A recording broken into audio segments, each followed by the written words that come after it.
कैसा है लंदन, कैसी है वहाँ की सड़कें? थोड़ा आर्टिफिशियल कलर लग रहा था कि थोड़ा कंट्रास्ट बढ़ा दिया गया हो सब चीज़ों का। तो एयर क्वालिटी इंडेक्स मैंने तुरंत उसी वक्त चेक किया उधर से, तो देख रहा हूँ 2 था। पहले 8 दिन तो बस से बस फोटो खींचती थी। 70 kg आप वेट लेके गई हैं। मुझे लगा कुछ मिलेगा कि नहीं, बताने वाला कोई था नहीं, सब कुछ लेके गई ग्रोसरी। मतलब बहुत बड़ा सवाल जो है एक्सपेंसेस। ट्यूशन फी और वहाँ रहने का ऑलमोस्ट 50 लाख था। 50 लाख जमीनें बेच के ही जाना पड़ेगा मिडिल क्लास को। और महाराष्ट्र गवर्नमेंट हर साल SC, ST, OBC और कुछ ओपन में भी जो बच्चे आते हैं उनको स्कॉलरशिप देती है। हर साल कितने बच्चों को मिलती है? 75 होता है। यूपी के रहने वाले इतना 25 करोड़ जो पॉपुलेशन, उनके लिए कुछ नहीं है, उनके लिए कुछ, बिहार के लिए भी। 2 रुपए अगर कावड़ यात्रा पे खर्च हो रहे हैं, कम से कम एक तो एजुकेशन। यूपी से लोग कावड़ यात्रा पे जाते हैं, विदेश में जाते हैं। अच्छा, प्रोफेसर्स कैसे हैं वहाँ? यूनिवर्सिटी कैसी है? मेरी यूनिवर्सिटी का जो लाइब्रेरी था, मुझे लगता है हमारे औरबिंदो कॉलेज के बराबर सिर्फ लाइब्रेरी था। और पॉलिटिक्स कैसी है वहाँ? तो स्टूडेंट यूनियन का मैं मेंबर था। लेफ्टिस्ट या राइटिस्ट? मैं आईडीएस को रिप्रेजेंट करता था वहाँ पे। तो वहाँ जाके तो पार्ट टाइम काम कर लो और बहुत पैसा कमाने को मिल जाता है। तो इतना आसान है क्या?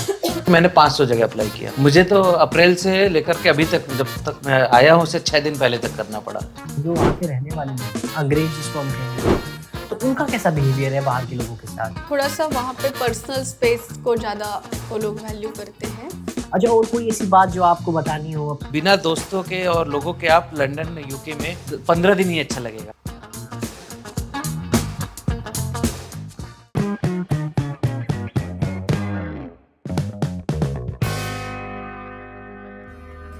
नमस्कार दोस्तों, आज जिन 2 लोगों का तारुफ मैं आपसे कराने वाला हूँ वो अभी लंदन से पढ़ाई करके लौटे हैं। आप सभी लोगों में से बहुत लोगों का ख्वाब होता है जाने का कि आप भी लंदन पढ़ने जाएं या किसी विदेश की यूनिवर्सिटी में जाके पढ़ें। तो आज उन्हीं से बात करेंगे। उनका इंट्रोडक्शन मैं खुद नहीं करूँगा। मैं चाहता हूँ कि वो सब खुद अपने बारे में बताएं कि उनका क्या नाम है, वो कहाँ से पढ़े हैं और कैसे उनकी जर्नी लंदन तक पहुँची, उनकी एजुकेशन कहाँ से हुई इंडिया में, और कहाँ से उनको आइडिया मिला, किस तरीके से उनको एक्सपोजर मिला कि वो लंदन जाके पढ़ पाए, और क्या क्या चैलेंजेस आए, क्या क्या अपॉर्चुनिटीज उन्हें मिली, किसने उनकी हेल्प की, कितना खर्चा आया।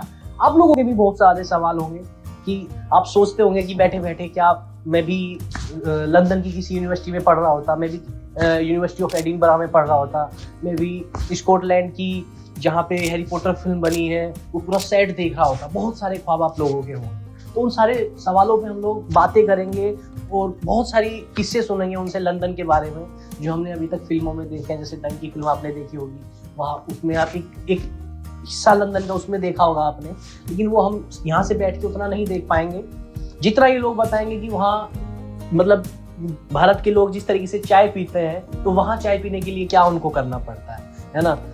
वहाँ का फूड कल्चर क्या है, वहाँ जैसे पढ़ाई यहाँ पे होती है टपरी पे बैठ के, अभी जैसे चाय पी रहे हैं हम लोग, तो वहाँ टपरी पे बैठ के गप्पे होते हैं क्या, पॉलिटिक्स होती है तो फिर कैसे होती है। तो ये सभी बातें करेंगे हम लोग। तो तारुफ है, मेरे साथ है अभिषेक और निकेता। तो वो एक एक करके आप लोगों का इंट्रोडक्शन लेंगे। आप बताइए अपने बारे में। पहले अभिषेक आप ही बताइए कि कहाँ के रहने वाले हैं और कैसे आपकी जर्नी कहाँ से होते हुए गुजरी और कैसे लंदन तक पहुंचे। मैं दिल्ली विश्वविद्यालय में 2016 से लेकर 19 तक पढ़ा। उसके बाद Tata institute of social sciences में गया। जब टिस्ट में मैं जाता हूँ तो देखता हूँ कि एक बहुत बड़ी संख्या में लोग विदेशों की ओर पढ़ने जा रहे हैं। तो मुझे लगा कि शायद हमें भी जाना चाहिए, और कैसे जाना था ये तो पता नहीं था, लेकिन कुछ लोग मिले जिन्होंने हमें गाइड किया, और हम अलग अलग यूनिवर्सिटीज़ का फॉर्म भरे। कई यूनिवर्सिटीज़ से ऑफ़र आए, और मैंने बहुत कम समय में इतना कुछ बता दिया। लेकिन इसमें मुझे लगता है कि हम लोग 2020 से लेके 4 साल लगे इस चीज़ में। अच्छा, एक एडमिशन लेने में 4 साल का? हाँ, मतलब वो एक माइंडसेट होता है हमारा कि वहाँ जाना है, लेकिन पहुँचना कैसे है, उसका प्रोसेस क्या है, क्या क्या डॉक्यूमेंट्स लगेंगे, क्या कोई एग्ज़ाम होता है, ये सारे सवाल थे हमारे मन में। और कुछ लोगों ने जो वहाँ से पढ़ के आए थे उन्होंने गाइड किया, और क्या प्रोसेस होता है उसके बारे में बताया, और हमने अप्लाई किया और चीज़ें होती चली गई। और 2024 में मैं यूके पहुँचा। किस यूनिवर्सिटी में आपने वहाँ एडमिशन लिया?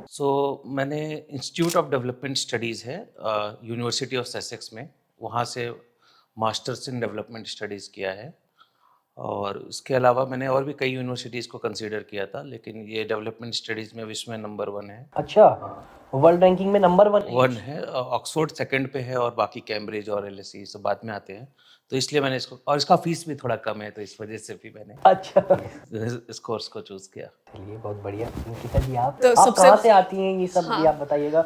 मैं महाराष्ट्र से हूँ। महाराष्ट्र में जलगांव जिला है, उसमें मेरा गांव है पिंपलगांव नाम का, मैं वहाँ से आती हूँ। और मेरा पूरा पढ़ाई जो है गांव में एक मराठी मीडियम में हुआ है। मेरे पेरेंट्स वहीं पे रहते हैं, दोनों किसान हैं, तो मैं किसान परिवार से आती हूँ। और फिर बाद में मेरा जो पढ़ाई था वो पुणे का एक फर्ग्यूसन कॉलेज है, जहाँ से वीर सावरकर पढ़े हैं, वहाँ से और भी कई सारे लोग, लेकिन बड़ा नाम जो फैलाया गया, जो हम तक पहुंचा, वो वीर सावरकर का ही है। हाँ, तो वहाँ से मैंने फर्ग्यूसन कॉलेज से मैंने मेरी पढ़ाई की है। उसके बाद मैंने Tata institute of social sciences जो है वो सामाजिक विज्ञान के लिए पूरे एशिया में जाना जाता है, तो वहाँ से मैंने मेरा सोशल साइंसेस में एमए किया। तो वहाँ जब मैं थी तो वहाँ पे मैं देख रही थी मेरे दोस्त जो थे वो एप्लीकेशन कर रहे थे, अब्रॉड जाने के लिए सोच रहे थे, कोई लोग गए हुए थे, फर्ग्यूसन के मेरे कुछ सीनियर थे।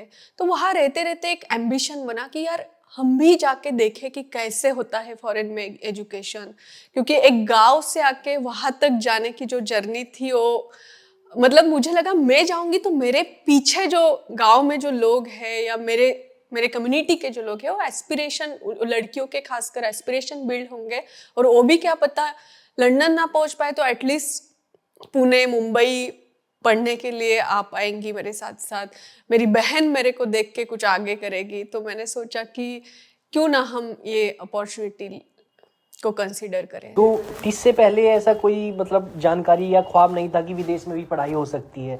मतलब कुछ लोगों का होता है ना कि 5th क्लास में सोच लिया कि मैं अगर पढ़ाई ग्रेजुएशन करूंगा, हायर एजुकेशन लूंगा तो सिर्फ विदेश से ही करूंगा, वैसे कोई ख्वाब नहीं था? नहीं, वैसे कुछ नहीं थे। तो वहाँ तो पहले तो पूरा गांव में ही पढ़ रही थी, वहाँ तो यही सोच रही थी कि जाके सिटी में पढ़ पाऊँ, शहर में पढ़ पाऊँ, ऐसे विदेश का तो कभी नहीं सोचा था।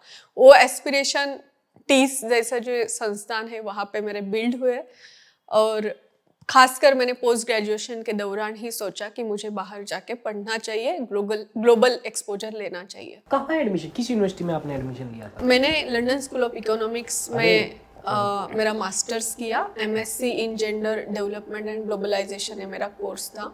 तो बहुत फेमस कॉलेज है लंदन स्कूल ऑफ इकोनॉमिक्स। काफ़ी मतलब वो कॉलेज का काफ़ी नाम है पूरे दुनिया में। तो वहाँ पे एडमिशन मिला तो मैंने और बाकी भी कई जगह पे मिला था, लेकिन मैंने एलएससी को कंसीडर किया।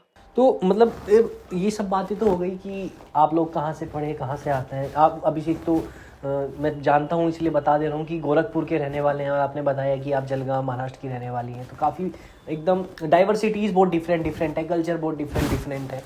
तो आप लोगों के लिए तो लंदन भी अलग ही होगा, क्योंकि जब इंडिया अलग है दोनों के लिए देखने का। तो आप लोग बताइए कि कैसा है लंदन, कैसी है वहाँ की सड़कें, कैसे हैं वहाँ के लोग, और मतलब भारत के लोग, भारत के स्टूडेंट्स जब वहाँ पढ़ने जाते हैं तो कैसा लगता है उनको? अच्छा महसूस होता है? जैसे वो डर तो नहीं है कि भाई क्या हो जाएगा, अगर मुझे कुछ हो गया तो कोई बचाने आएगा या कोई हेल्प करने आ जाएगा, मैं किसी रिश्तेदार को फ़ोन कर सकता हूँ, तो वो एक डर होगा, एक मतलब हमेशा एक खौफ में तो नहीं जीना पड़ता है। तो वो सब चीज़ें आप बताइए जो आपको जाते हुए हो रही थी। तो मुझे याद है जिस दिन मेरा फ्लाइट था 14 सितंबर 2024, तो फ्लाइट में जब बैठने से पहले एकदम लग रहा था कि मतलब पहुंचने वाले हैं 9-9.5 घंटे पे लंदन पहुंच जाएंगे, और कैसा होगा। अच्छा, 9.5 घंटे की फ्लाइट? 9.5 घंटे की डायरेक्ट फ्लाइट थी एयर इंडिया की दिल्ली से। तो मेरे को लगा कि और करीबन कितना टिकट रहा होगा? क्योंकि फ्लाइट काफ़ी लेट हमने कराई थी, तो मेरा टिकट करीब 50,000 के आसपास का था। और थोड़ा पहले करा ले तो कितना पड़ अगर जाएगा? एकदम सही 3 महीने पहले कराते तो वही 30,000 में हो जाता। अच्छा, मतलब जाने का एक तरफ का किराया 30,000? 15 दिन पहले ही कराया था, क्योंकि मेरा वीज़ा आया नहीं था तब तक। तो मैं इस वजह से इंतजार कर रहा था कि वीज़ा आए तो मैं टिकट कराऊँ। अच्छा, इन डॉक्यूमेंटेशन वाले उस प्रोसेस पे में भी बात करेंगे। काफ़ी एक्साइटमेंट था, लेकिन थोड़ा सा ये डर भी था कि वहाँ जाएंगे तो कैसे, वहाँ पे मतलब ब्राइटन तक पहुँचेंगे कैसे, बस कहाँ से पकड़ेंगे। अच्छा, ब्राइटन आपके जहाँ आप हाँ, रह- मैं लंदन से 100 किलोमीटर दूर मेरा यूनिवर्सिटी था। तो मैं जैसे ही वहाँ पहुँचा तो देखता हूँ कि एक आसमान काफी नीला दिख रहा है, बहुत साफ। बहुत साफ। और दिल्ली से गया था, तो दिल्ली से ग्रे आसमान देखते हुए गया और वहां पहुंचा तो देख रहा हूं एकदम नीला। तो थोड़ा आर्टिफिशियल कलर लग रहा था कि थोड़ा कॉन्ट्रास्ट बढ़ा दिया गया ऊपर सब चीजों का। हर चीज जैसे HSBC का लोगो दिख रहा है कहीं पे बैंक का, तो ज्यादा कलर दिख रहा है क्योंकि एयर क्लीन था। तो एयर क्वालिटी इंडेक्स मैंने तुरंत उसी वक्त चेक किया उधर तो देख रहा हूँ 2 था उस वक्त। तो ये देख करके थोड़ा हवा में अंतर लगा मुझे। लेकिन फिर उसके बाद जब अंडरग्राउंड लिया मैंने, जिसको मेट्रो बोलते हैं, वहाँ यहाँ पे मेट्रो बोलते हैं दिल्ली में, तो वहाँ अंडरग्राउंड बोलते हैं। तो अंडरग्राउंड लेकर के फिर मैं दूसरे टर्मिनल पे गया और यूनिवर्सिटी ने बस भेजी थी हमें कहाँ पे? लंदन में? लंदन में। तो बस पकड़ी, एयरपोर्ट पे ही? एयरपोर्ट पे ही टर्मिनल 5 पे शायद बस भेजी थी। मेरी फ्लाइट टर्मिनल 3 पे उतरी थी, तो वहाँ से अंडरग्राउंड लिया मैंने। तो आपको मतलब ईमेल के थ्रू बता दिया गया होगा हाँ कि इस लोकेशन पे बस आएगी, और वहाँ तक मैं पहुँचा और वहाँ से बस किया और शाम को मैं यूनिवर्सिटी में पहुँचा। और मैं अकेला था उस वक्त, कोई दोस्त नहीं थे कुछ। तो एक हल्का डर भी और एक एक्साइटमेंट, और बाहर खिड़की के बाहर ही देख रहा हूँ कि बाहर कैसा दिख रहा है। गाड़ी 120 की स्पीड पे चल रही थी हाईवे पे, कोई रास्ते में कोई ट्रैफिक नहीं था। तो एक अलग दुनिया दिखी एकदम, एक तरीके का कल्चरल शॉक तो नहीं कहेंगे, लेकिन कल्चरल चेंज दिखा। आपका कैसा था डर? तो जब मैंने यहाँ पे, मैं तो अकेली गई थी फ्लाइट से, मुंबई से मेरी फ्लाइट थी। तो जब मैं मतलब मेरे पेरेंट्स मुझे छोड़ने आए थे एयरपोर्ट पे, तो फ्लाइट में मैं काफ़ी इमोशनल हो रही थी क्योंकि मुझे लगा कि अरे कहाँ थी जलगांव कहाँ, जलगांव में, गांव कहाँ और जा कहाँ रही हूँ। तो थोड़ा वो मेरे लिए इमोशनल रहा वो जर्नी। और पचा पाना भी थोड़ा मुश्किल हो रहा था कि कैसे कर पाऊंगी। हाँ, और वहाँ पे तो कोई था नहीं लंदन में, वैसे रेफरेंस नहीं था कि चलो इंडिया में तो कहीं ना कोई रिलेटिव है तो उसको बोल कि भाई हम आ रहे हैं तो थोड़ा देख लीजिए, ऐसा कोई नहीं था वहाँ पे। मतलब दोस्तों में जैसे कि मेरा दोस्त था अभिषेक, लेकिन इनका कॉलेज मेरे कॉलेज से 100 किलोमीटर दूर था। तो लंदन में जैसे कोई नहीं था, कोई 1-2 दोस्त थे, लेकिन वो भी ऐसे व्हाट्सएप ग्रुप में बने हुए थे। तो वैसे वहाँ पे ऐसे जाके फिर थोड़ा सा डर तो था कि मैं तो जा रही हूँ। एक होटल में रहने वाली थी स्टार्टिंग में, 1 हफ्ते के लिए एक होटल बुक किया था। जब मैं जा रही थी फ्लाइट से तो थोड़ा मुझे इमोशनल में फील हो रहा था कि कहाँ से कहाँ जा रही हूँ, कैसे रहेगा, क्या करूँगी। और पास्ट जर्नी याद करके और ज़्यादा इमोशनल हो रही थी क्योंकि एक एजुकेशन के लिए काफ़ी स्ट्रगल करना पड़ा था पहले से ही। तो फिर वहाँ जब मैं पहुँची तो वहाँ पहुँचने के बाद मैंने मेरे पास 3 बैग थी। 69 kg मेरे पास था टोटल। 70 kg आप वेट लेके गई हैं इंडिया से? मैंने जरा ज़्यादा केजी की फ्लाइट बुक कर ली थी। मुझे लगा कुछ मिलेगा कि नहीं, बताने वाला कोई था नहीं, सब कुछ लेके गई, ग्रोसरी। तो आलू प्याज भी नहीं, उतना नहीं, लेकिन मसाला चावल बेसिक 1-2 हफ्ते चल पाएगा ऐसे, क्योंकि मुझे लगा वहाँ पे मेरे जो इंटरनेशनल कार्ड से नहीं चले तो वो सब फियर था मन में। तो मैं बहुत सारा लेके गई पूरे साल के हिसाब से। तो इतना 3 बैग थी मेरे पास। तो वहाँ जब मैं उतरी, वहाँ से मैंने कैब की। मेरे कैब कौन सा ऐप चलता है वहाँ? एक बोल्ट नाम का। उबर नहीं चलता है? उबर भी था, लेकिन वो कैब मैं खुद बुक नहीं कर पाई थी क्योंकि मेरे फ़ोन में शायद उस वक्त चल नहीं रहा था। तो मैंने इंटरनेट नहीं होगा, इंटरनेट तो था लेकिन शायद मेरे कार्ड से पेमेंट नहीं हो रहा था, ऐसा कुछ दिक्कतें आई थी टेक्निकल। तो मेरे दोस्त ने मेरे लिए कैब बुक की थी। तो मैं रेस्टोरेंट पहुंची, तो उस रेस्टोरेंट नहीं, वहाँ पे जो होटल बुक किया था वहाँ पहुंची तो 3 मेरे पास बड़ी बड़ी ट्रॉली थी। तो वहाँ जब मैं उतरी तो 2 ट्रॉली लेके आगे जा रही हूँ, फिर पीछे आ रही हूँ, फिर 1 ट्रॉली लेके आगे जा रही हूँ, ये सब कर रही हूँ। तो एक अंग्रेज थे, उन्होंने मुझे बोला कैन आई हेल्प यू। तो मुझे लगा ये नया कंट्री, रात का समय है, 9:30 बज रहे हैं, ये इंसान मेरी बैग लेके भाग तो नहीं जाएगा। वो फियर होता है ना मन में तो वो था क्योंकि काफी हम लोग इनसिक्योर होते हैं बिल्कुल इंडियन, बिल्कुल। हमको इंडिया में काफी तो हम ये सब स्कैम देखते ही रहते हैं ना कि कोई हाथ में से छीन के भाग जा रहा है। तो वहां पे भी मुझे वो डर लगा कि मेरी इतनी सारा सामान लाई हूँ, कोई ये बोल तो रहे हेल्प करने के लिए भाग तो नहीं जाएंगे लेकिन मैंने हाँ बोल दिया क्योंकि कोई ऑप्शन भी नहीं था। मैंने उनको बोला कि yes please that would be great if you can help me. तो उन्होंने मुझे हॉस्टल मेरे होटल तक छोड़ा बैग लेके, तो मुझे काफ़ी अच्छा लगा। फिर मुझे लगा क्या मस्त लोग हैं, मुझे मतलब 10 मिनट तक मुझे मेरे साथ वॉक कर रहे हैं बैग छोड़। तो जो डर था वो डर बहुत कम हो गया। हाँ मुझे लगा अच्छे लोग हैं। फिर मैंने होटल में एंट्री की, फिर वहाँ पे भी कुछ इंडियन, पाकिस्तानी, बांग्लादेशी लोग मुझे मिले, फिर अंग्रेज थे, अलग अलग कंट्री के लोग होटल में थे। तो फिर मुझे धीरे धीरे अच्छा लगने लग गया। फिर दूसरे दिन मैं LSE गई तो देखा कॉलेज, इतनी बड़ी बड़ी बिल्डिंग, लंदन देखा। तो मैं पहले 8 दिन तो बस से बस फोटो खींचती थी हर बिल्डिंग का कि हर सब बिल्डिंग एंटीक लगता होगा, हर बिल्डिंग, हर स्ट्रक्चर मुझे यूनिक लगता था। मुझे लगता था कि ये अपने आप में कितना यूनिक जगह है, कितना इंडिया में अच्छी वैसा जगह है नहीं, सिविक सेंस वैसी नहीं है और लोगों को सस्टेनेबिलिटी भी वैसी नहीं है कि हम तो बनाते रहते हैं तोड़ते रहते हैं। तो वहाँ वैसा नहीं है, वहाँ तो बहुत पुरानी पुरानी बिल्डिंग्स। वहाँ पे बहुत पुरानी पुरानी बिल्डिंग, कुछ बिल्डिंग पे लिखा रहता था कि ये बिल्डिंग 1850 में बनी हुई है और बाहर से लगता था कि ये तो एकदम नई बिल्डिंग है। तो मतलब 200 300 साल पुरानी बिल्डिंग, इतनी अच्छा आर्किटेक्चर था। तो वो सब देख के मैं स्टार्टिंग में तो मेरे लिए काफ़ी नया एक्सपीरियंस था। फिर वहाँ पे लोगों का मतलब हर चीज़, जैसे कि रोड क्रॉस करना है, तैसे कोई भी ऐसे कभी भी नहीं रोड क्रॉस कर रहा था। वहाँ सिग्नल जब लगता था तभी लोग रोड क्रॉस करते थे, कोई कहीं से गाड़ी नहीं घुसा रहा है। तो ये सब चीज़ें सब रिस्पॉन्सिबल थे। कोई कचरा रास्ते पे नहीं डाल रहा है, डस्टबिन में ही डाल रहा है। तो ये चीज़ें मतलब अच्छी लग रही थी स्टार्टिंग में। अच्छा, प्रोसेस जो है लंदन जाने का, उस प्रोसेस को अगर देखें तो वो आपने बताया कि 4 साल लंबा था।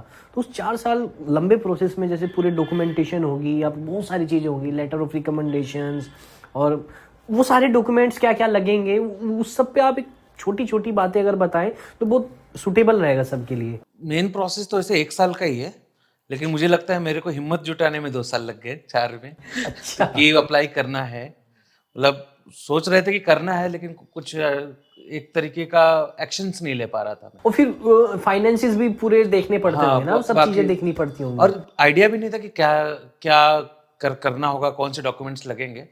तो फिर हमारे एक सीनियर थे और जान पहचान के, और वो शिवलिंग स्कॉलर भी हैं। तो उन्होंने हमें गाइड किया कि यूनिवर्सिटी से आप ट्रांसक्रिप्ट बनाइए, जैसे एक डॉक्यूमेंट ट्रांसक्रिप्ट होता है। सबसे इम्पोर्टेंट तो पासपोर्ट है, पहले आप पासपोर्ट बनाइए।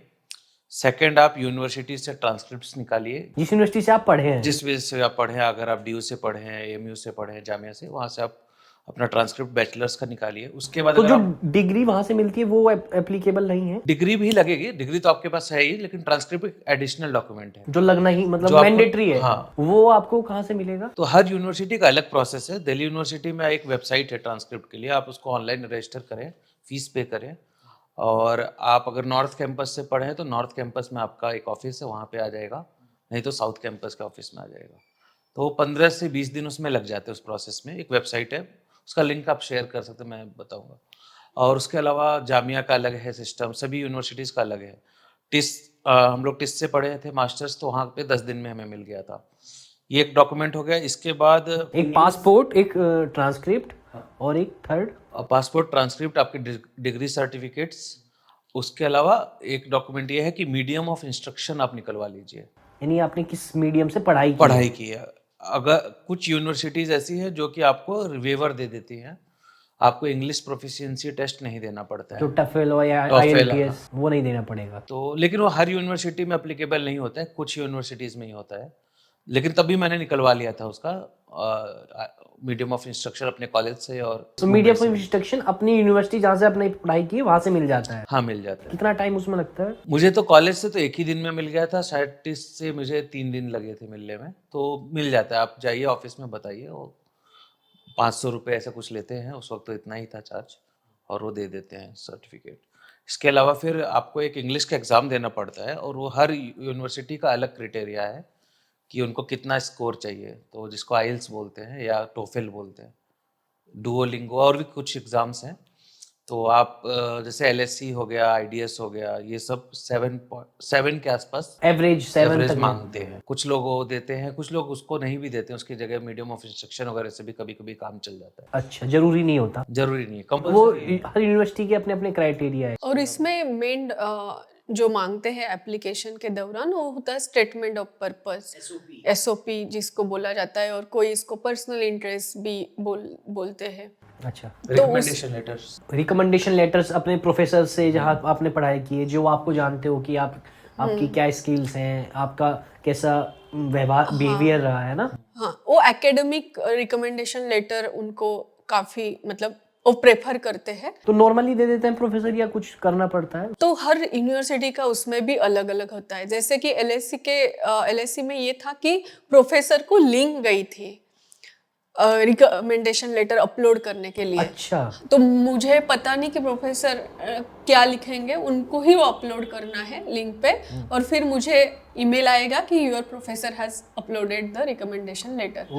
तो ऐसे यूनिवर्सिटी टू यूनिवर्सिटी डिपेंड तो है। काफी कॉम्प्लेक्स है, मतलब आपको अवेयर रहना पड़ेगा हर टाइम कि कहाँ क्या हो रहा है। मतलब वो आपने जो इनकी ईमेल आईडी डाली है अपने प्रोफेसर की, वो सही है या नहीं, उनको ईमेल चला गया, उन्होंने रिप्लाई कर दिया या नहीं कर दिया, वो सब फॉलो अप लेना पड़ता है। तो कई यूनिवर्सिटी का बहुत इजी भी होता है, हम खुद भी अपलोड कर सकते हैं प्रोफेसर से लेके। लेकिन जो टॉप यूनिवर्सिटी है जैसे UCL, London School of economics या ऑक्सफोर्ड, कैम्ब्रिज, वहाँ पे तो प्रोफेसर को ही अपलोड करना।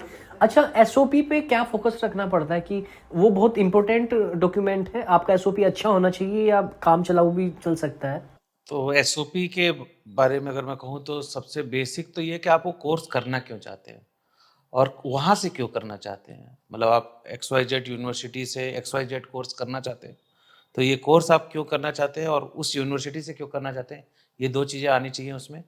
और अभी तक आपने क्या किया है जो उसको कम्प्लीमेंट करे कि आप आगे कुछ करना चाह रहे हैं, तो आप पहले का आपका अचीवमेंट क्या है। आप ये चीजें उसमें ऐड ऑन कैसे होंगी? हाँ, कैसे ये आपके आगे की जर्नी को यूनिवर्सिटी का पढ़ाई बिल्ड करेगा, और आपके फ्यूचर एस्पिरेशन क्या है, ये भी आपको लिखना होता है। तो ये 3 स्टेप है कि आप कहाँ से आते हैं, आपने क्या किया, फिर दूसरा कि आप पिछले प्रोफेशनल कॉन्टेक्स्ट में या एकेडमिक कॉन्टेक्स्ट में आपने क्या किया, और फाइनल आप इस यूनिवर्सिटी से पढ़ करके आप फ्यूचर में क्या करना चाहते हैं, आपको ये डिग्री किस तरीके से आपके करियर में या आपके लाइफ में सपोर्ट करेगी, ये भी लिखना होता है। अच्छा, ये सारी चीज़ें तो डॉक्यूमेंटेशन हो गई, आपने बताया, एसओपी भी बताया कौन कौन से डॉक्यूमेंट्स मैंडेटरी है और जो बहुत ज़रूरी है।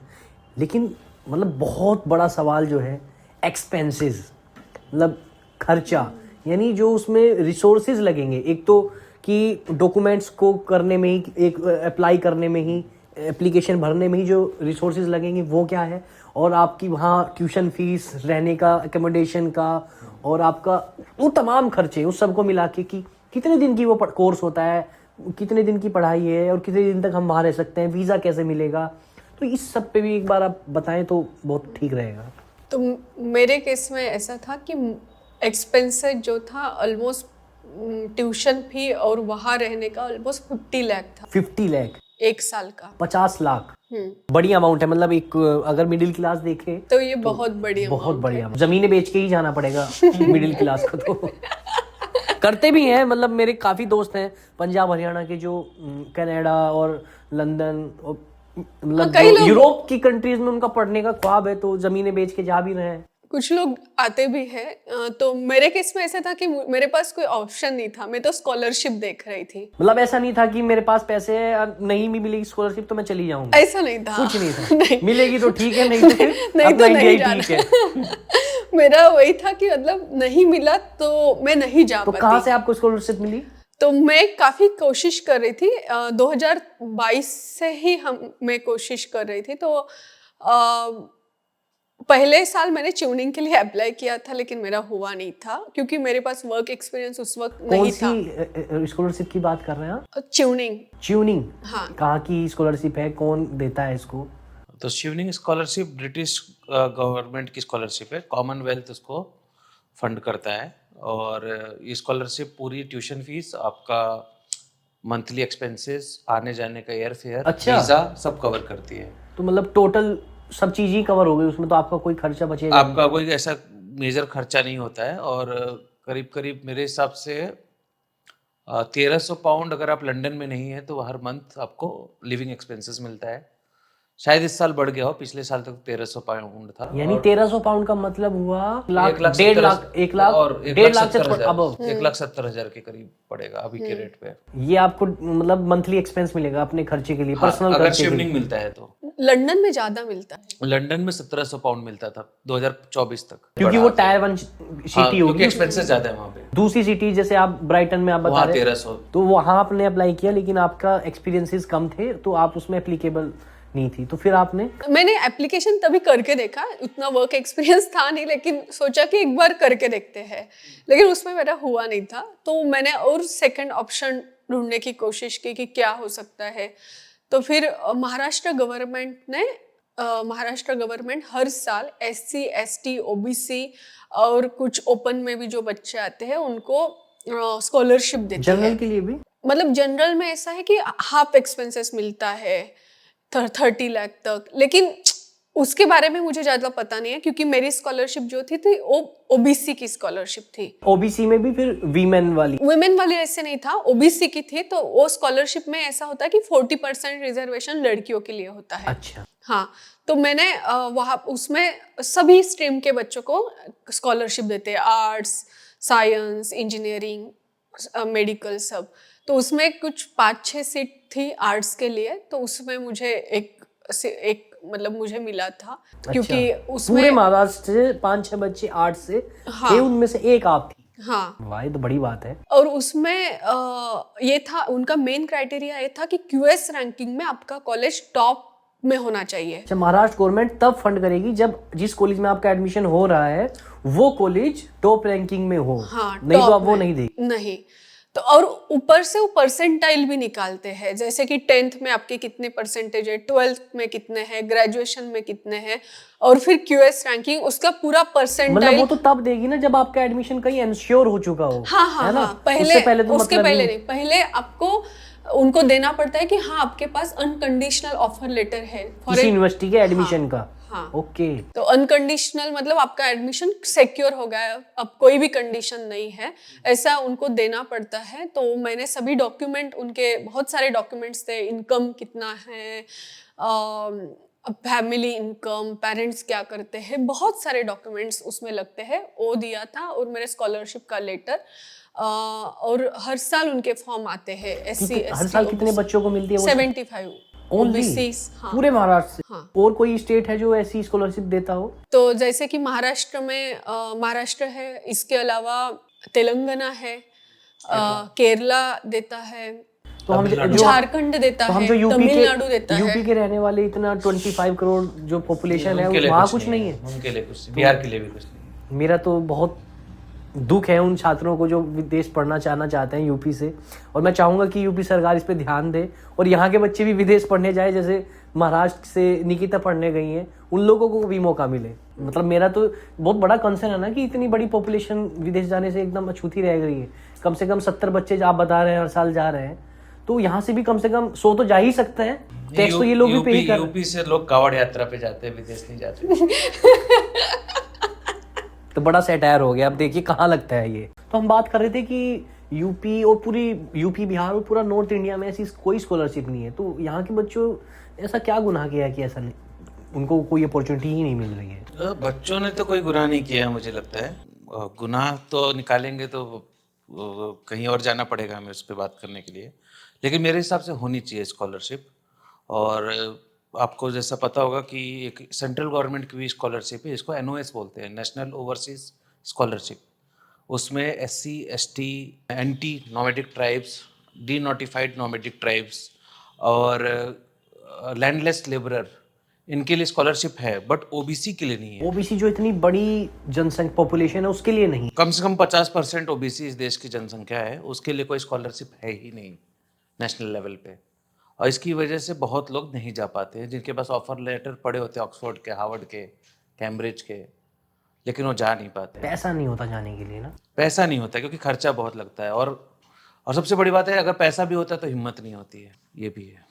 दूसरी बात ये है कि सरकार की प्रायोरिटीज़ में पता नहीं ऐसा क्यों ऐसा रहा कि कभी भी इस तरीके की प्रायोरिटी सेट नहीं कर पाई नॉर्थ में जो गवर्नमेंट्स है, जैसे हरियाणा हो गया, यूपी हो गया, बिहार हो गया, पंजाब में भी आई थिंक कोई स्कॉलरशिप नहीं है, हिमाचल में नहीं है, मध्य प्रदेश में स्कॉलरशिप है लेकिन ओबीसी ऐसा सुना है मैंने कि वहाँ जनरल के स्टूडेंट जा रहे हैं, हाँ ओबीसी की स्कॉलरशिप पे जनरल के स्टूडेंट चले जा रहे हैं। राजस्थान में ऐसा है कि लोगों को स्कॉलरशिप है लेकिन लोग जा नहीं पा रहे हैं, ब्यूरोक्रेटिक हर्डल्स है, इम्प्लीमेंटेशन ही ठीक नहीं है। इम्प्लीमेंटेशन ठीक नहीं है, तो कहीं ना कहीं ये प्रॉब्लम है नॉर्थ के साथ। और साउथ में अपोजिट है, केरला के पास स्कॉलरशिप है, तमिलनाडु पे है, तेलंगाना पे है, तेलंगाना के पूरे सदर्न राज्यों में सभी में है आई थिंक, मेरे हिसाब से किसी ना किसी तरीके की स्कॉलरशिप है, झारखंड में है।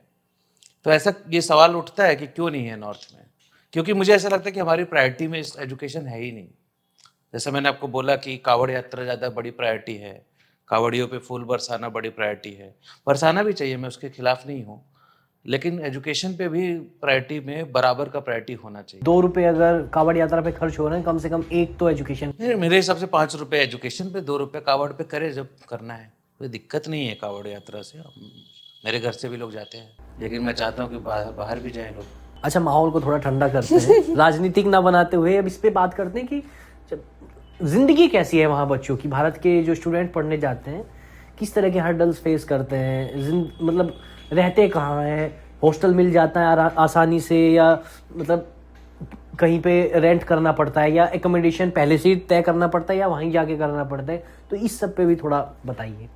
मतलब अकोमोडेशन का कुछ लोग बहुत पहले से ही बुक कर लेते हैं यूनिवर्सिटी का अकोमोडेशन, लेकिन मेरे केस में ऐसा था कि यूनिवर्सिटी का अकोमोडेशन काफ़ी महंगा था और महाराष्ट्र गवर्नमेंट की जो स्कॉलरशिप है वो उतनी सफिशिएंट नहीं थी वहाँ पे मुझे रहने के लिए। अच्छा। वो 825 पाउंड्स पर मंथ मिलता है, तो उसमें आप रहना खाना सब नहीं कर पाते हैं। आपका कॉलेज तो लंदन में ही था? मेरा कॉलेज लंदन में ही था। और जो आप बता रहे थे जिस स्कॉलरशिप के बारे में, उसमें 1700 मिल रहे हैं और इसमें आपको 800। हाँ, यानी तो हाफ है। ट्यूनिंग जो हुआ वो लंदन में 1700 देता है और जो मैं महाराष्ट्र गवर्नमेंट से आ रही हूँ तो हाफ देता है उसके, तो वो काफ़ी कम था। तो मेरा प्रायोरिटी था कि मैं इसमें कैसे सर्वाइव कर सकती हूँ, तो मैं लंदन के थोड़ा आउटसाइड रहती थी और वहाँ से भी ट्रैवल करती थी। एवरेज कितने में एक एकोमोडेशन मिल जाएगा बच्चों को? तो वैसे तो अगर इट डिपेंड्स, सेंट्रल लंदन में रहोगे तो आपको पर मंथ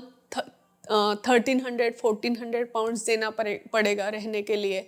मैं थोड़ा आउटसाइड जोन 3 में रहती थी तो मुझे 650 पाउंड्स देना पड़ता था पर मंथ। तो हाफ में आपका हाँ। तो ट्रेवलिंग में जो आपका टाइम लगता था, ट्रैवलिंग में मुझे वहाँ पे पब्लिक ट्रांसपोर्ट काफ़ी अच्छा है, तो मैं अंडरग्राउंड से मतलब मेट्रो से ट्रैवल करती थी, तो वो 30 मिनट्स में मैं कॉलेज पहुँच जाती थी।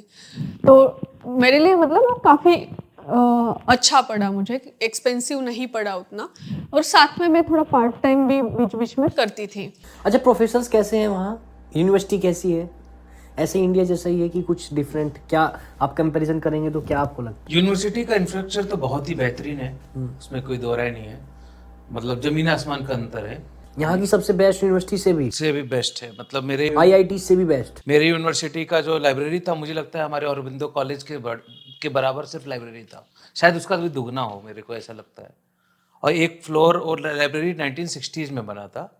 और यूनिवर्सिटी ऑफ ससेक्स की एक स्टोरी भी है कि 1950s में जब सोवियत और USSR versus US capitalist economy ये सब जब चल रहा था, एक दो आइडियोलॉजीज का दौर था, तो USSR काफ़ी खर्चा कर रहा था एजुकेशन पे अपने यहाँ। तो कहीं ना कहीं एक लेफ्ट मूवमेंट UK में स्ट्रांग था जो कि एजुकेशन पे बात कर रहा था कि खर्चा होना चाहिए।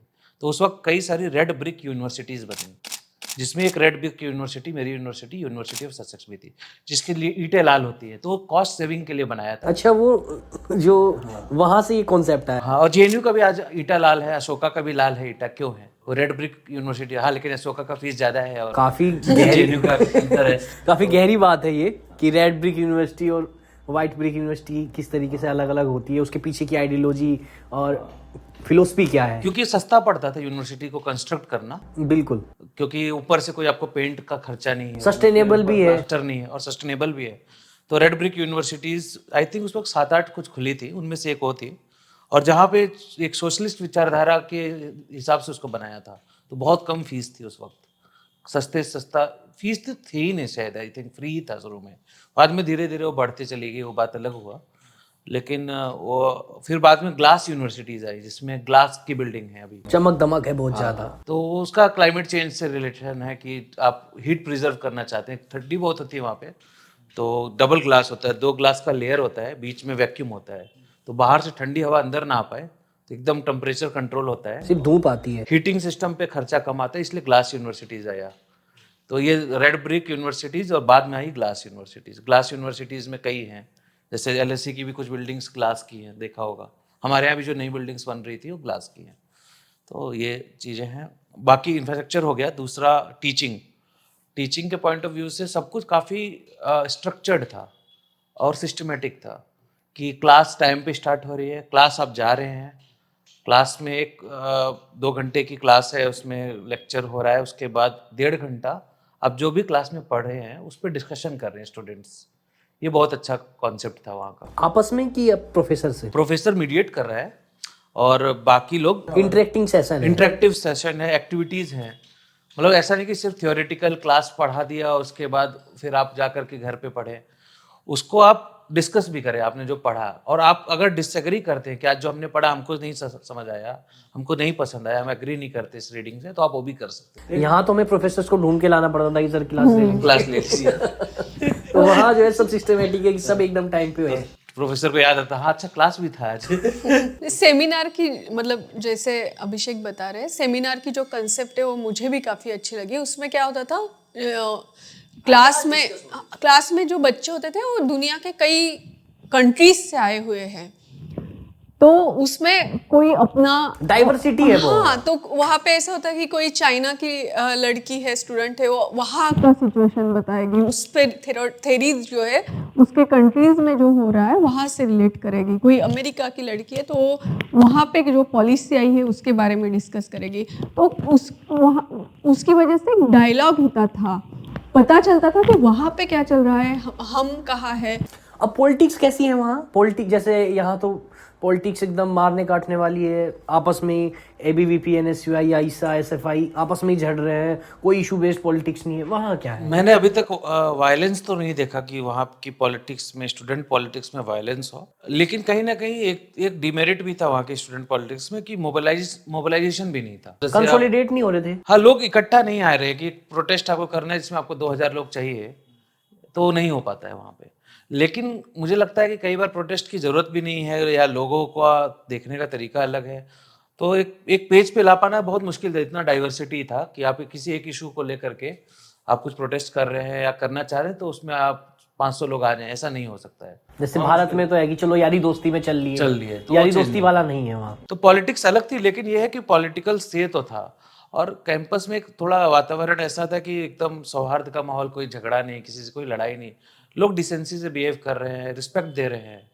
ऐसा नहीं है कि कोई कॉलेज का कोई, और पहली बात तो गेटेड नहीं थी, यूनिवर्सिटी खुली थी, कोई भी आ रहा है जा रहा है, जैसे हमको पता भी नहीं कौन आ रहा है क्या। सिक्योरिटी गार्ड्स खड़े रहते हैं दिल्ली यूनिवर्सिटीज के कॉलेजेस में, ऐसा नहीं था। कोई गेट ही नहीं है, ओपन गेट। मेरा कैंपस था लेकिन गेट नहीं था उस कैंपस का, आप कहीं से भी जाइए आइए। पीछे खेत थे, बड़े बड़े खेत, बहुत बड़े, उसमें गाय चर रही है, वहां हम सीधे चले जाते थे। फिर उसके बाद मतलब बिल्कुल गेट का सिस्टम ही नहीं था, यानी कोई भी पढ़ सकता है आके।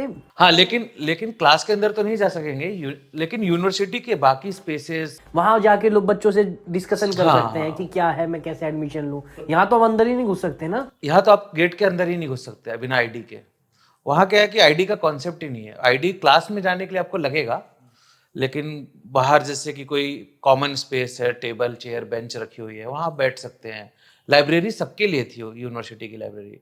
अगर कोई आम पब्लिक यूनिवर्सिटी का स्टूडेंट नहीं भी है तो अपना पास बनवाए और लाइब्रेरी एक्सेस कर सकता है। अच्छा, यूनिवर्सिटी किसी भी यूनिवर्सिटी की वहाँ पे लाइब्रेरी। और आपके यहाँ कैसी थी पॉलिटिक्स? मेरे कॉलेज में जो मैंने देखा कि मतलब वहाँ पे स्टूडेंट यूनियन जो थी वो काफ़ी स्ट्रांग थी। तो हर साल स्टूडेंट यूनियन का इलेक्शन होता है। अच्छा, हाँ, आपने भी, आप थे उसमें, एक्टिव थे स्टूडेंट इलेक्शन? स्टूडेंट यूनियन के इलेक्शन में मैं उतना एक्टिव नहीं थी वहाँ पे, क्योंकि हमारा जो मास्टर्स था वो 1 साल का था। तो 1 साल में आपको अपने एकेडमिक्स पे भी फोकस करना है, आपको आपका एक्सपेंसेस भी मैनेज करना है, उसके लिए आपको पार्ट टाइम भी करना है। तो वहाँ की स्टूडेंट पॉलिटिक्स में मैं तो नहीं इन्वॉल्व हो पाई। लेकिन जो मैंने देखा वहाँ पे, तो अलग अलग मतलब कंट्रीज के लोग इलेक्शन कंटेस्ट कर रहे हैं, अपनी वॉइस रख रहे हैं इलेक्शन। और वहाँ पे जो प्रोटेस्ट पे भी जो बात हो रही थी ना अभी, वहाँ पे प्रोटेस्ट का जो जैसे हमारे यहाँ लोग गैदरिंग कर लेंगे, तो वहाँ पे गैदरिंग होते हैं। और भी अलग अलग फॉर्म है प्रोटेस्ट के, जैसे कि डिजर्टेशन जो था हमारा, तो उसमें कुछ बच्चों को लग रहा था कि एलएससी ने पैलेस्टाइन का जो इशू चल रहा है उसके खिलाफ कुछ बोलना चाहिए, पैलेस्टाइन के सॉलिडारिटी में खड़ा होना चाहिए। तो उसके लिए डिसर्टेशन के पहले पेज पे ही अपना अपना एक लगा दिया था। अच्छा, हाँ, तो ये प्रोटेस्ट के फॉर्म भी वहाँ पे अलग अलग थे, डिफरेंट फॉर्म्स थे। डिफरेंट फॉर्म थे। प्रोटेस्ट करना सिर्फ सड़कों पे जाके ही नहीं है, हाँ, आप एक अपने डिसर्टेशन के फर्स्ट पेपर पे भी लिख के आप कर सकते हैं। हाँ, ऐसे भी स्टूडेंट करते थे। जैसे कि कॉन्वोकेशन में स्टूडेंट पैलेस्टाइन का फ्लैग लेके जा रहे थे, अपने डिग्री जब रिसीव कर रहे थे। तो ऐसे भी अलग अलग फॉर्म्स थे प्रोटेस्ट के, क्योंकि इतने सारे बच्चों को यूनाइट कर पाना भी मुश्किल था, इतने सारे कंट्रीज के लोग। और सबकी डाइवर्सिटी अलग है, कोई कनेक्ट कर पाता है उस इशू से या कोई नहीं कर पाता है। आपके यहाँ कैसी थी स्टूडेंट पॉलिटिक्स? स्टूडेंट पॉलिटिक्स के जो इलेक्शन होते हैं उसमें आप एक्टिव थे? तो स्टूडेंट यूनियन का मैं मेंबर था। कि स्टूडेंट यूनियन कौन सी, लेफ्टिस्ट या राइटिस्ट? तो मैं मेन जो स्टूडेंट यूनियन यूनिवर्सिटी का जो था, university of Sussex student union, उसमें मैं काउंसलर था। मैं आईडीएस को रिप्रेजेंट करता था वहाँ पे। अच्छा, तो उसके लिए इलेक्शन होते हैं? उसके लिए इलेक्शन हुए थे, और वो इलेक्शन आई थिंक जब मैं गया उसके 2 महीने बाद हुए थे। फिर सेकंड इलेक्शन एक और हुए थे जिसमें मैं इंटरनेशनल स्टूडेंट ऑफिसर के पद पे खड़ा हुआ, लेकिन उसमें मैं जीत नहीं पाया, लेकिन काफ़ी कुछ सीखने को मिला उस दौरान। तो काफ़ी एक्टिव वहाँ का स्टूडेंट पॉलिटिक्स उतना एक्टिव नहीं है, मतलब। तो उसकी क्या स्टोरी क्या है उसकी, स्टूडेंट इंटरनेशनल स्टूडेंट जो आप रिप्रेजेंट कर रहे थे वहाँ पे यूनिटी को, उसकी क्या स्टोरी है कि क्यों हार गए, कैसे लड़े, और क्या मामला बना? क्या समीकरण नहीं आप बना पाए? जो समीकरण इंडिया में बनाना पड़ता है वही सब वहाँ भी था, या कुछ डिफरेंट था सिनेरियो? एक्चुअली जो वहाँ का इलेक्शन बिल्कुल अलग तरीके से लड़ा जाता है, ये हमको आखिरी इलेक्शन वाले दिन पता समझ में आया। एक्चुअली वहाँ का इलेक्शन जो एक्चुअल इलेक्शन होता है वो कहीं ना कहीं कोई आपका जो पॉलिटिक्स होता है आपके कल्चर से डिसाइड होता है।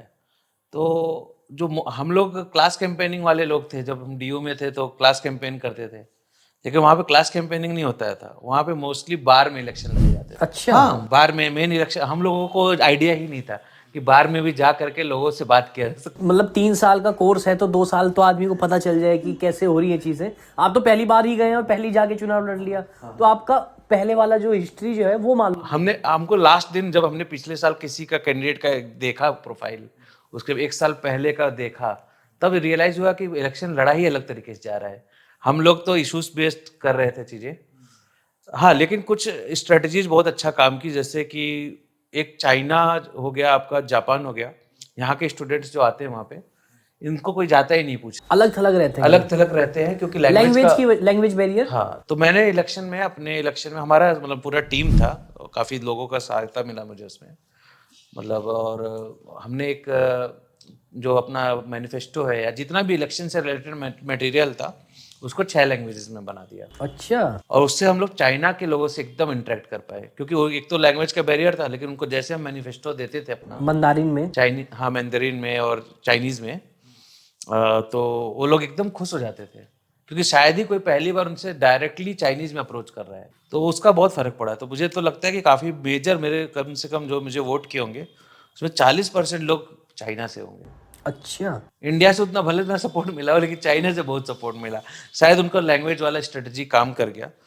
दूसरा, काफ़ी बड़ा मतलब एक लर्निंग एक्सपीरियंस रहा वो इलेक्शन। 1 हफ्ते कैंपेनिंग चला उसमें, और 1 हफ्ते बहुत मेहनत किया, मतलब। और बाकी मेरे जो दोस्त थे, मेरे कैंपेन टीम थी, उन लोगों ने भी काफी मेहनत की, मतलब सबसे बड़ी कैंपेन टीम शायद मेरी ही थी। अच्छा। हाँ, जितने भी लोग लड़े, बाकी लोगों के तो साथ एक इंडियंस ही थे ज्यादा या दूसरे ज्यादातर कॉन्टिनेंट से भी लोग साउथ थे? एशिया से थे मेरे कैंपेन टीम में। बांग्लादेश, पाकिस्तान। हारने का जो कारण मैं जो एनालाइज कर पाता हूँ आज की डेट में, पहला तो आइडेंटिटी पॉलिटिक्स काफ़ी हावी है उन कैंपसेस में। तो मतलब अफ्रीकन यूनियन के रिप्रेजेंटेटिव्स थे, तो बड़ा चंक एक है अफ्रीका के कंट्रीज में, जो अफ्रीकन कंट्रीज से जो लोग आते हैं उनका, और एक तरफ से पूरा वोट उधर गया, पहला कारण। और उसको हम लोग किस तरीके से डील करें, और एक larger south Asian identity build करना भी पॉसिबल नहीं हो पाया, क्योंकि एक पाकिस्तान से भी कैंडिडेट थे, तो इस वजह से वो डिवीजन भी हो गया वोट्स का, वोट स्प्लिट हो गई। लेकिन इशू बेस्ड पॉलिटिक्स करने का हमने ट्राई किया, जो हमारा हमेशा से एजेंडा रहता है। तो आपने मैनिफेस्टो लॉन्च किया? मैनिफेस्टो लॉन्च किया, 7 पॉइंटर मैनिफेस्टो था, जिसमें कुछ पॉइंट्स थे। सबसे बड़ा लैंग्वेज इंक्लूसिविटी पे मैंने बात किया, तो उसका काफ़ी असर पड़ा। और अभी मैं अगर पिछले 7-8 साल जो वेबसाइट पे जो भी इलेक्शंस का रिकॉर्ड है अभी तक ऑनलाइन, उसके हिसाब से मेरा हाईएस्ट वोट रहा है इंडिया के। एक जो बहुत महत्वपूर्ण और बहुत बड़ा सवाल है लोगों के लिए कि लोग यहाँ से सोच के जाते हैं, तो फिल्मों में ही मैंने भी देखा है और लोगों ने डिस्कस भी मुझसे किया है कई बार, कि वहाँ जाके तो पार्ट टाइम काम कर लो और बहुत पैसा कमाने को मिल जाता है। तो इतना आसान है क्या? आप लोग तो गए थे, आप लोगों ने भी, मुझे नहीं पता कि आपने किया या नहीं किया, तो क्या है, मतलब क्या सीनेरियो है इस चीज़ को कि काम कर लो, वहाँ जाके अपना पढ़ाई का खर्चा तो निकल जाता है, बस आप एक बार चले जाओ फिर तो हो ही जाएगा। तो इतना आसान है? इतना आसान नहीं है। जैसे मैं गया, मैंने पार्ट टाइम काम किया अप्रैल से लेकर। सभी को करना पड़ता है? सभी को नहीं करना पड़ता है, जिसके पास पैसा बहुत है उसको नहीं करना पड़ता है। मिडिल क्लास और जो लोअर मिडिल क्लास के जो लोग हैं जो इंडिया से जा रहे हैं, वो कैसे सस्टेन करते हैं वहाँ? ज्यादातर लोग जा रहे हैं वो तो अपर कास्ट लोग जा रहे हैं। अपर कास्ट अपर क्लास, हाँ, इंडिया से अपर कास्ट अपर क्लास लोग, इनके पास अपना पैसा है, अपने पैसे से जाते हैं, तो कोई इशू नहीं। लेकिन तभी भी वो लोगों को भी करना पड़ जाता है, क्योंकि काफी एक्सपेंसिव शहर है, कुछ लोगों को करना पड़ जाता है, तो हमको तो करना पड़ा था। मुझे तो अप्रैल से लेकर के अभी तक, जब तक मैं आया हूँ, से 6 दिन पहले तक करना पड़ा कंटिन्यूअस। हाँ, और जरूरी भी है, करना चाहिए, कोई इसमें गलत भी नहीं है वहाँ पे आपको सर्वाइव। लेकिन ये है कि मोस्टली खर्चा मेरा निकल जाता था। तो क्या है, क्या मतलब जॉब कैसे मिलती है और कितना कमा लेते हैं आप, और कोई बैरियर है क्या कि उससे ज्यादा नहीं कर सकते? स्टूडेंट के लिए हफ्ते में आप 20 घंटा ही काम कर सकते हैं। 20 घंटे से ज्यादा नहीं नहीं कर सकते। तो उसमें आप मंथली एक 800 पाउंड 900 पाउंड तक आप कमा सकते हैं। एग्जैक्ट बताओ तो, यानी डेली का आप 3 घंटे से ज्यादा काम नहीं कर सकते अगर देखा जाए तो। हाँ, तो जैसे कि हम लोग करते थे सैटरडे संडे 8-8 घंटे की शिफ्ट कर ली, 16 घंटे, और कोई दिन 4 घंटे, तो ऐसे 20 घंटे हफ्ते में कर लिए। और काम किस तरह का मिलता है? तो काम तो व्हाइट कॉलर जॉब मिलती है कोई? नहीं, स्टूडेंट के लिए जो काम है, सभी स्टूडेंट को जो करना पड़ता है वो रेस्टोरेंट में है, या रिसेप्शनिस्ट का काम है, या कोई ग्रोसरी स्टोर में काम करना पड़ता है। और कुछ स्टूडेंट एज ए रिसर्च का भी काम करते हैं यूनिवर्सिटी में जो वैकेंसी आती है, लेकिन वो बहुत कम होती है प्रोफेसर के अंडर। और स्टूडेंट्स ज़्यादा? हाँ, और स्टूडेंट ज़्यादा, तो बहुत बार वहाँ पे सिलेक्शन होना मुश्किल हो जाता है। तो जैसे कि बहुत सारे स्टूडेंट ऐसे ही काम करते हैं ग्रोसरी शॉप में, तो उसमें आप सर्वाइव कर सकते हैं, लेकिन वो जॉब मिलना भी इतना आसान नहीं है कि जितना यहाँ से लगता है कि जाओ और नौकरी कर लो, तुरंत मिल जाएगा, ऐसे नहीं होता है। तो एक 3-4 महीने पहले उसमें जॉब ढूंढने में ही चले जाते हैं, और वहाँ भी इतना सिस्टमेटिक है, वो जॉब के लिए भी आपको CV बनाना पड़ता है। अच्छा, मतलब आपको मैकडी में अगर काम करना है एज अ कैशियर या एज अ जो भी आपको काम रहेंगे, उसके लिए भी प्रॉपर CV होना चाहिए। और वो वर्क एक्सपीरियंस आपको दिखाना पड़ता है कि आपके पास कुछ है। तो एक काफ़ी सिस्टमेटिक प्रोसेस है वहाँ पे, तो वो भी इतना आसान नहीं है मिलना। तो पहले 3-4 महीने तो मुझे तो नहीं मिला था। 3-4 महीने? तो यानी ये सोच के चलिए कि वहाँ मिलेगा तो ठीक है, और नहीं मिला तो आपको अपने ही भरोसे पे जाना है कि वहाँ काम मिले। ये नहीं सोच के जाओ, जैसे इंडिया में तो हम ये सोच के जा सकते हैं ना कि भाई चलो दिल्ली चले जाते हैं और महीना 1.5 महीने में काम कुछ ना कुछ मिल ही जाएगा और आप कैसे भी अपनी ज़िंदगी चला लोगे। वहाँ ऐसा नहीं है, पराया देश है, आप कैसे सस्टेन करेंगे? नहीं मिला तो सड़कों पे ही सोना पड़ेगा। ये सोच के तो नहीं जा सकते ना कि चलो ठीक है देखा जाएगा जो कुछ होगा। तो पूरी प्रॉपर तैयारी के साथ जाए। तैयारी, आपके पास 4-5 महीने का तो फंडिंग होना चाहिए। 6 महीने कम से कम एटलीस्ट 6 महीने का तो एटलीस्ट होना चाहिए यार। ये तो पहले से अपने कोई कांटेक्ट हो जो आपको जॉब के लिए पहले से बात करके रखे, या अकोमोडेशन हो जहाँ जिसके पास आप रुक सके, खाना खा सको। सबसे बड़ा खर्चा तो वही है ना। क्योंकि मेरे केस में क्या हुआ कि मैंने 500 जगह अप्लाई किया, कुछ नहीं हो रहा था। 500? मैं नवंबर से मैं गया सितंबर में, 1-2 महीने मैंने सोचा कि थोड़ा सा अभी टाइम लेता हूँ, यहाँ के सिस्टम को समझता हूँ, क्लासेस अटेंड करता हूँ, कैसा लगता है, फिर देखेंगे जॉब कब करना है। नवंबर से मैंने अप्लाई करना शुरू किया, पूरा नवंबर अप्लाई किया, हाँ दिसंबर अप्लाई किया, जनवरी अप्लाई किया, कुछ नहीं आ रहा है लेकिन ऑनलाइन कर रहा था। तो गलती ये हो रही थी कि मैं लोगों से नेटवर्किंग नहीं कर रहा था कि किसी के थ्रू ही जॉब लगता है वहाँ पे। रेफरेंस होना चाहिए, जान पहचान होना चाहिए। तो कोई एक दोस्त मिला, वो फेथ बिलीव मतलब भरोसा होना जरूरी है। तो एक दोस्त मिला जो एक जगह पे काम कर रहा था, वहाँ वैकेंसी आई तो उसने बताया कि यहाँ पे वैकेंसी है, तुम अप्लाई करो। उसने वहाँ के मैनेजर से बात की और हो गया, और उसमें सीवी भी नहीं लगा। क्या काम था वो?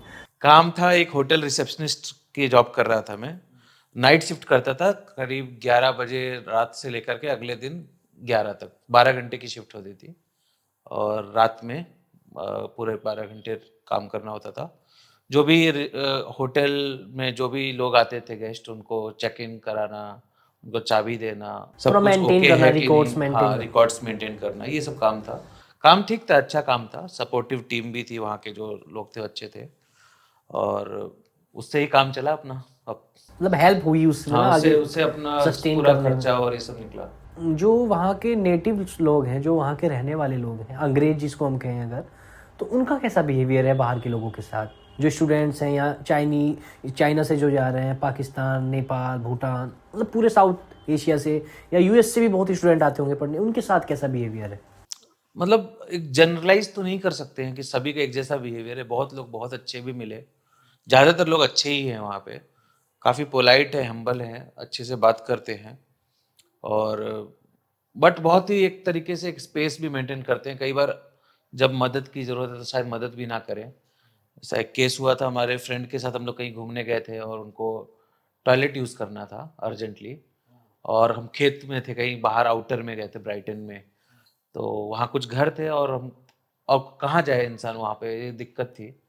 तो नहीं करने दे रहे थे वो लोग यूज़, वहाँ पे कोई गेट भी नहीं खोल रहा था अपना।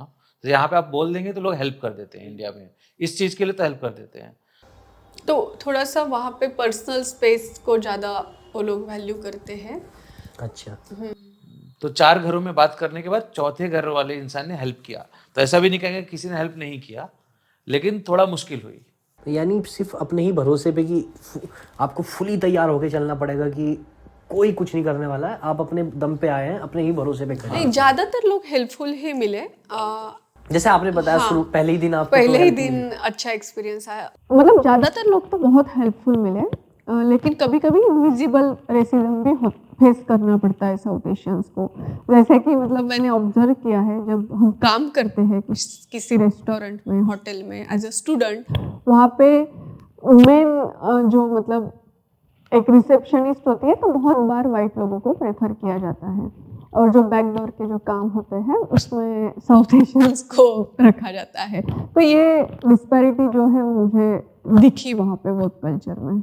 अच्छा, एक इंडियन को अगर वहाँ बसना हो तो ठीक अपना देश छोड़ के जाना चाहिए? मतलब सिर्फ पैसा कमाने के लिए कि उससे जाए, या दुनिया वहाँ का समाज बहुत अच्छा है, आप बहुत कल्चरली अपग्रेडेड हो जाएगी आपकी क्लास, आप बहुत दुनिया देखने लगेंगे, आपकी फिलोसफी, आपका नज़रिया बदल जाएगा, ऐसा कुछ हो जाएगा? आपको क्या लगता है? आप लोग वापस आए हो तो आपका मन तो नहीं कह रहा बार बार वहाँ जाने का? ऐसा तो नहीं? ऐसा कुछ नहीं कह रहा है। ये तो पर्सन टू पर्सन डिपेंड करता है। फिर भी एक बड़ा कंसेंसस क्या बनता है इसको लेके कि आप भी बहुत सारे इंडियंस लोगों के साथ मिले होंगे, बैठे होंगे, डिस्कशन किया होगा। ज़्यादातर लोग अभी जैसे कि पोस्ट वर्क वीज़ा मिलता है 2 साल का मास्टर्स के बाद, तो हमारे बहुत सारे दोस्तों ने वो 2 साल का वीज़ा लिया। तो वो पैसा कमाएंगे अब वहाँ पे पैसा आप लोग क्यों आ गए फिर? मुझे लगा कि मैं अभी जाके मतलब प्लान, मतलब आगे आप, मतलब अब वो 2 साल आप आगे भी ले सकते हैं या अभी के लिए एप्लीकेबल था बस, या कभी भी ले सकते हैं? नहीं, ऐसे नहीं, अभी के लिए एप्लीकेबल था। कि अपनी पढ़ाई के 2 साल बाद? अभी हम आ गए वीजा तो खत्म होने से पहले, वीजा खत्म होने के पहले ही वो अप्लाई करना पड़ता है उस वीजा के लिए। अभी हम नहीं कर सकते, अभी हो गया। अच्छा, तो उसमें मेरा जो ऑब्जर्वेशन है कि अधिकतर लोग जो आ रहे हैं ना वहाँ पे, खासकर इंडिया से और पाकिस्तान से, बांग्लादेश से, अधिकतर मोर देन 90% लोग वहाँ सेटल होने की मानसिकता से आ रहे हैं कि भारत छोड़ के उनको जाना है, कि नहीं रहना है। असाइलम ले लेते हैं वहाँ, असाइलम नहीं कहेंगे उसको, वो चाहते हैं कि लंबे से लंबे समय तक वहाँ रह पाए। पैसा तो ज्यादा होता क्या कि मिलेगा। ग्रेजुएशन किया वहाँ पे 1 साल का, फिर 2 साल PHW ले लिया, फिर स्पॉन्सर्ड वीज़ा लेने की कोशिश करते हैं। और पहले ये था कि 5 साल अगर आप वहाँ रह गए तो आपको वहाँ पे परमानेंट रेजिडेंस मिल जाता है, तो मतलब आप परमानेंट निवासी बन जाएंगे वहाँ के। सिटीजन नहीं, लेकिन निवासी। आप कभी भी आ जा सकते हैं, वहाँ जॉब कर सकते हैं, वहाँ की इकोनॉमी में पार्ट ले सकते हैं।